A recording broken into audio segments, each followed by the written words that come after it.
ये पेटी बड़ी है ना, इस पेटी को भी जब्त करो। ठीक है सर, ओके। पेटियां इनकी जब्त करो, ये पेटी जब्त करो। ये देखें पूरी दुकान इसने बनाई हुई। अब ये इस दुकान की बारी आई है, इसने डीप फ्रीजर भी बाहर रखा हुआ है, ये सब कुछ रखा हुआ है। इतना आपने बाहर निकाला हुआ है, दुकान तुम्हारी कहाँ तक है? ये देखें इसका डीप फ्रीजर भी पीछे पड़ा हुआ है। कब्जा ग्रुप हो तो ये देखिए माश हो है ना, सरकार की जमीन पे कब्जा कर लिया हुआ है, सरकार तुम्हारा क्या बिगाड़ सकती है?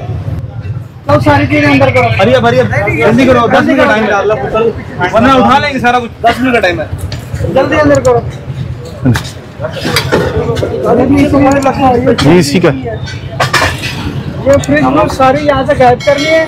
अगर कल तक ये चीजें गायब ना हुई, समझ आ गई है?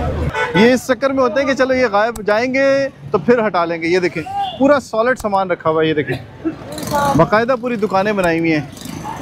ये देखें इन्हें ये अंदाज़ा ही नहीं था कि पैरा फोर्स यहाँ पर रुकेगी। ये देखें सारे का सारा सामान जो है वो बाहर रखा हुआ है।